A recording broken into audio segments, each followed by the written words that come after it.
sponsor car number 37 for Kevin Mason, along with Discounts Welding. Al Stone III drives car number 52. He's from Durham, Connecticut, and Honest John's Used Cars in Big A Auto Parts starting 24th. Jack Aquilina in the 11, Joe Chase in the 43, Brandon Fisher in the 21, Kevin Juice in the 36, John Porter, Jack Sullivan in the 81.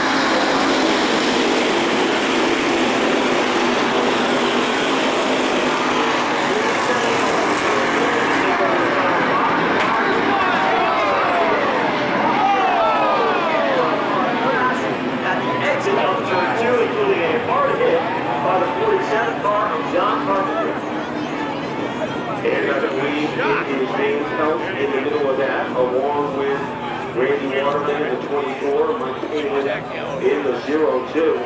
So 5 cars got punched coming out of the second quarter. So a multi-car incident. We'll go ahead and throw the red flag out just because there is a lot of vehicles blocking the racetrack. He said he just wasn't fast enough yesterday, and the only way he could get one of those trophies is to get here at 8 o'clock in the morning and start working on his car, which he did. So it shows you how much incentive that trophy is, because he was able to get up early and go to work, him and his dad working on that car. His sister was there. So a pretty good effort by Chris Meyer to try to make his car faster. And, well, we haven't clicked off a lap yet, so we'll see how that car moves from its starting position, which was 11th. Well, they were early here this morning, and I know that for a fact. We were one of the first people in the garage area. Nobody was here. They opened up that 87 trailer, rolled it out, and quietly, even while the frost was starting to lift, they were finally working on that race car. We were just about set to go green, but the 71 car, Brandon Houghton, tried to go out the gate off turn number 2. The car was stuck for a moment as they were rocking it back and forth, almost as if it was stuck in gear. Now he's kind of coasted down the back straightaway. We'll get a push truck to clear him out of the way, and then we'll be set to go back under the green flag. The wheel and engineering lights have gone out. The field is doubled up in rows of 2 through the banking of turns 1 and 2, looking for the green flag to get this Sunoco World Series Limited Sportsman feature event underway. And the biggest fan today of the 00, and that is Nick Anderson, watching her first race ever today, Scarlett Plonsky. And her dad owns the car. Nick Anderson is driving it. So we would like to welcome Scarlett to Thompson Speedway Motorsports Park. Right now, we welcome to the lead the 47 car, Corey Fanning, as he was a lightning bolt on that outside groove. Here comes Megan Fuller. Bold move to the inside of Tommy Silva, trying to move into second. Digging down to the inside of the racetrack, Silva up high, 31. Inside white 2 is Megan Fuller. Above them, Michael Malvern gets a little out of shape, as does Silva, and the 2 now come together off turn 4. Boy, they were almost padlocked together. Now Malvern able to drive away slightly, and now Silva gets by him. There was no room for the 95, and he was sandwiched. As he tried to make a move, I believe that's Travis Jersic, and there was just nowhere for him to go except caught between a rock and a hard place. Yeah, the outside lane. And we hope to see everybody at the icebreaker. As some people, they say the first robin is the sign of spring. For us, it's the first engine. So we will hope to see everybody at the icebreaker. Corey Fanning has elected to go to the outside like so many front runners do. But Megan Fuller, she is capable of some very bold moves. We'll see if she pulls one off on this double file restart. Camaro heads in. 2 by 2 in turns 3 and 4. Green flag comes back out. 1 lap complete, and Fanning, with help from Ryan Waterman on the outside lane, pushes back out in front. So Ryan Waterman is dealing with Megan Fuller. They were almost even. Now lunging ahead is Waterman. And the outside groove also opens up for Brett Gleason in the 01, who moves into third. 3 wide for a moment between Scott Sundin, Larry Barnett, a little bit deeper in the field. They get that sorted out to go 2 wide as Jeff Van Pelt was in the middle of that as well. Back across the line, that's the first side-by-side battle we see. Van Pelt outside 13, inside 36 is Sundin. And Sundin is going to get the best of that battle. Behind them, the point leader, Sean Monahan, And here comes Kyle Garrow. Got a helping hand from Larry Barnett. And Garrow is going to whiplash his way into 4th place. That car has been strong throughout the year, leaning on Megan Fuller as they come across the line. The two traded paint across the start-finish line, and they are still side by side down to turn 2. And Larry Barnett picking up the pace as he tries to dive bomb his way underneath Megan Fuller. He is going to get that move done, and he is taking Scott Sundin with him. Sundin trying to follow in the tire tracks of Larry Barnett to the inside of turns 3 and 4. Garrow is able to hold on to that number 19 car as Barnett still locked in a side-by-side battle with Megan Fuller. Here comes Waterman, got halfway underneath Fanning, decided to retreat. Brett Gleason is a factor, always runs very well here, but the best double file battle is a little deeper in the pack between Barnett and Fuller. Caution flag out once again. Trouble again in turns 1 and 2. This time it's Mike Halen and the 71 car of Brandon Houghton who came together. Both cars went sliding through the corner. They've been involved in a couple of incidents here today. The caution flag waves now. 4 laps into the event today. Raceway Restaurant Pizza and Beer afterwards. Join us up at the clubhouse. Matt Buckler will be hosting the Matt Buckler post-race show up at the clubhouse later today. And you can go up there and pick Matt's brain on what he saw throughout the day at Thompson Speedway today. Are you going to be up there, I assume, after the race? Yes, and we'll be watching the start of the Red Sox game. And hopefully the team will be able to turn things around after last night's loss to Houston. Right now, who will be at a loss on this restart? Wow, it's hard to tell because Waterman is sitting in the lap of Fanning. But we stay under green, and it is Waterman. He tries to Pinocchio his way out in front. Across the nose, Waterman had that 75 out in front, hard on the brakes getting into turn 3. You saw the smoke come off the left front tire of Waterman, and now he's able to get across the line by near inches in front of Fanning and scored as a leader of lap 5. Waterman leading, but hanging on like a Christmas tree ornament is that number 47 of Fanning. Gleason is 3rd, making a rush on the outside is Kyle Garrow, and here comes Barnett. 5 drivers all squashed into the upper tier of the field. 2 by 2, still battling for the race lead. The top 6 all racing side by side. Now Megan Fuller falls in line as they come back to turn 1 and 2. Waterman working the bottom. Garrow starting to get a bit rambunctious there in the outside lane of row number 2 as he closed quickly to the back of Fanning through turn 2 and now begins to backpedal. As Ryan Waterman looking smooth in his battle with Fanning as they are able to romp off the corner. And by a molecule, it is Ryan Waterman out in front. Side by side, continuing for 3 laps now in this limited Sportsman feature event. Megan Fuller made quick work of the 19 of Jarrow, went to the high side of Larry Barnett. She looks in the rearview mirror, and Sean Monahan is right there. Boy, Meyer almost hit the wall as he got around Troy Waterman. Now, they are frozen together like twin pops. And the advantage goes to Waterman by about the length of a sand pebble. 1 wheel out in front for Fanning as Waterman starts to lose ground on the bottom. Fanning still extending the lead 1 inch at a time. Gleason is there. Look at how hard Waterman gets into the bottom with smoke again off that left front tire as he climbs on the brakes.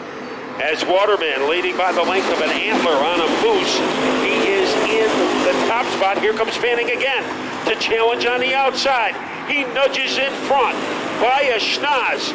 So it is Fanning doing some good work on the outside. Now Waterman again locking the tire up as he gets down into the corner. That's pretty tricky because you can't steer it very well. Just think of being on ice in the wintertime, and it's Waterman at the line by an inch again. 10 laps to go in the limited Sportsman. Boy, if it's like driving on ice, it was like he was driving a Zamboni machine, but he surrenders the lead to Fanning. Gleason in the neighborhood. Megan Fuller is not giving up. And look on the outside. There is a 55 of Sean Monahan trying to tap dance around Larry Barnett. Monahan deep in the field, white and orange, number 55, closing in on that 2nd consecutive championship in the division here at Thompson Speedway. He works the high lane right next to Scott Sundin. Having a pretty good battle deeper in the pack. Meyer against Garrow. A little closer. Here is Sundin trying to lunge his way past the Velvet Hammer, Sean Monahan, and going sideways behind the Hammer is that number 81 car, Jesse Gleason. So he was was able to rescue that. And at the front of the field, living the charmed life, is Corey Fanning. Fanning, one, now 2 car lengths back to Ryan Waterman in the 75. Brent Gleason, multi-time event winner here at Thompson Speedway in the limited sportsman event, riding in third, closing in quickly on Waterman. And a great battle for fifth between Barnett and Monahan and Scott Sundin. Here comes Waterman again as he tries to submarine his way underneath the 47 car. Let's see how much he has as they go into turn 3. Into the turn they go. Brent Gleason will try to go to the high side. We've got a car stopped here on the front straightaway. The 33 machine as the race leaders pour off turn number 4 to the main straightaway, and the caution flag will come out as that will slow us here some 7 laps from the finish in this limited sportsman event, right when it was starting to get pretty intense at the front of the field between Corey Fanning, Ryan Waterman, and Brent I want to win races. He says, it doesn't bother me one bit because I'm here to win. Yeah, he is not out to win the Gallup poll. No doubt about it. He is out to win races, and well, for 13 laps, he has been on his best behavior, as that has been a great duel, hard-nosed racing between Fanning and Waterman, and we'll see if it can continue on this double file restart. Remember Sean Monahan, he really doesn't want to mix it up because he is thinking championship. The ISMA Super Modifieds on deck. The Whelen Modified Tour drivers down in the midway signing autographs, and the limited sportsman cars on track. It's part of the Sunoco World Series of Speedway Racing. We're ready for the restart with 7 laps to go. And here is Waterman getting a lunge. Gleason trying to make it 3 wide, but it will be separating themselves from the field, but because there was a yellow, that's why they were able to do it. And false start. We will penalize everybody 5 yards, and we will do it again. Go ahead and re-rack them here off turn number 2. The restart zone around that King Cadillac GMC billboard, the 2 red marks that are on the wall between turns 3 and 4. That's when the race leader can begin to pick up speed and roll through. Watch him here as they go through that red zone. All of a sudden, they get to the accelerator and power up off the turn. This time it's clean. Green flag is out, but already Waterman getting contact from Brent Gleason. No love lost there between the 01 and the 75. Boy, that was a spanking between Waterman and Gleason wanders to the outside.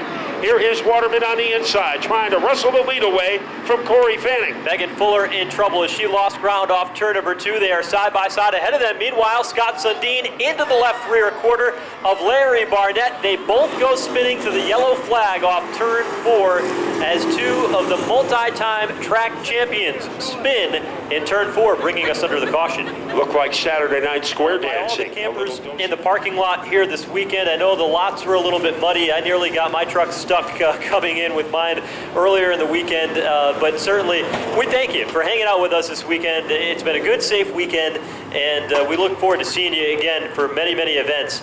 And Matt, this is the 56th running of the Sunoco World Series of Speedway Racing, and I don't know if we have any veterans with us here this weekend who have been with us for every single World Series. But boy, wouldn't that be something if you are here for every single one, and that would be quite the accomplishment as part of this great tradition continues on here at this beautiful facility here in Thompson. We're so blessed to have a racetrack like this that is so big with the facilities that we have. A lot of times you take it for granted, but this is one of the best facilities in the country for short track racing.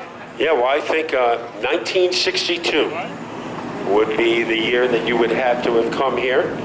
So I think it's possible if you came when you were 10 years old to the first World Series, you would be 66. So I think we might have several people who have been here for that first World Series and everyone that followed it. We're ready to go. Let's try it again. 7 laps still remain with Waterman on the bottom and Fanning, who has just everything that we have thrown at him, he has just shrugged it off and has been able to stay at the top. The hourglass on the season starting to run out as we are good to go for the restart again. Brian Callum or I'll get it in a second. Sean Houlihan throws the green flag, and we are back underway. And back in the lead is Corey Fanning. How long could he keep her? As here comes Waterman. He looks determined. Megan Fuller has come back to life. So has Brent Gleason. The top 4 cars can fit in a Cracker Jack box as they go into the 4th turn. Again, hard on the binders for Ryan Waterman to the inside, and that allows Corey Fanning to put a half a car out in front. Gleason trying to take it 3 wide. He goes all the way to the bottom, but Waterman shuffles down to the inside to throw the block. And there is a Sean Monahan sighting. He is in 5th, trying to get by Gleason to move into 4th.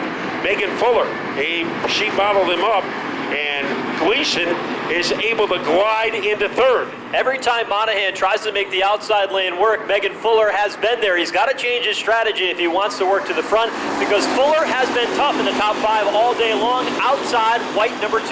Yeah, as far as Sean Monahan is concerned, Megan Fuller has a no trespassing sign on her back bumper, and he cannot get by her. Here comes Gleason to the inside of Megan, and he is trying to surge his way by the 2. He is having a hard time completing the move.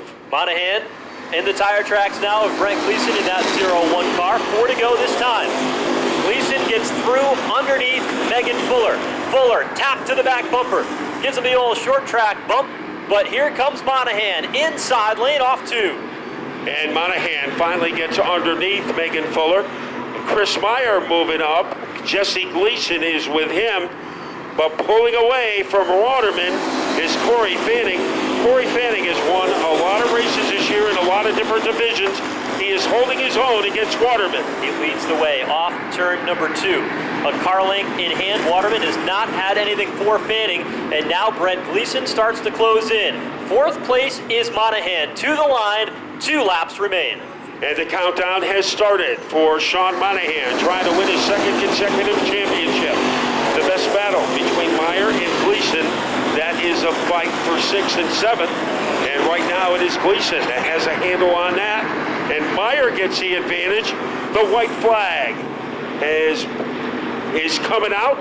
And Fanning is 1 lap away from victory. Waterman, a little Ringo Starr action to the back bumper. Right there is Gleason. Monahan is 4th. Here comes Fanning, getting a visit from the inside by Waterman. Waterman 1/4 of the way underneath Fanning. Now he is halfway there.